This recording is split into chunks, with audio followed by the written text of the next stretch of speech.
Well, hello, everybody. Rob Friedoff, Faith, Hope, and Love Collective, day 39 of 40. Super pumped to be one day away from completing this 40-day fast and devotional. And today we are going to be really focused on those folks that were fasting through this. And it is titled Preparing for Reentry. We are going to look at James chapter 1, verses 22. But be doers of the word and not hearers only, deceiving yourselves. Our additional readings, Deuteronomy chapter 6, verses 6 through 7, Matthew chapter 7, verses 24 through 25, and Philippians 4 and verse 9. Our historical context today, James, the half-brother of Jesus, led the church in Jerusalem and wrote this letter around AD 40 to 50 to Jewish Christians scattered by persecution. His message was straightforward. Genuine faith produces action. To merely hear the word without living it out was to live in deception.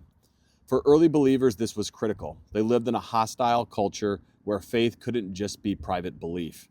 It had to be embodied in daily obedience, generosity, and love. Hearing alone would not sustain them. Doing was their witness. Our devotional thought for today.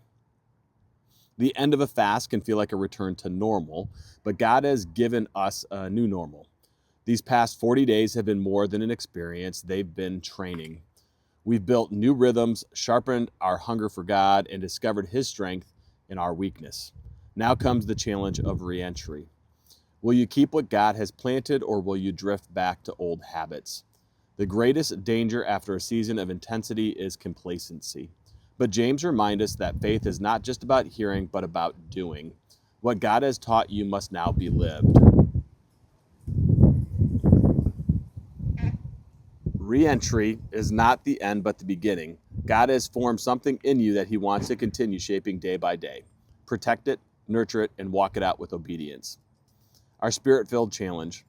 The Spirit calls you to guard the seeds He has planted. Integration, not regression, is the goal. 3 questions for today. What habits or rhythms must I protect as I leave this fast? What patterns or distractions should I not return to? How can I integrate what God has taught me into daily living? Living out the mission. Create a rule of life, a short list of 3 to 4 commitments you'll carry forward, keeping it simple and sustainable. Let it serve as your anchor into the weeks to come. Our prayer for today. Lord, thank you for what you've planted in us during this fast as we prepare to return to ordinary rhythms.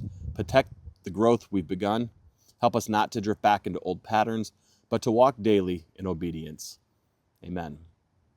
Obedience, obedience, obedience. That's why I started this fast. That's why I wrote this devotional. That's why I'm posting this out to TikTok and YouTube. Not something I would necessarily do on my own accord, but my word of the year is obedience. And I have done what I can to be obedient to the Lord, and I've been able to watch Him move in mighty and powerful ways. I hope whatever God is calling you to, you choose to answer. And I'm hopeful that you will come back tomorrow for day 40, which will end this 40-day series. Everybody have a fantastic day. And again, I hope I get to see you tomorrow.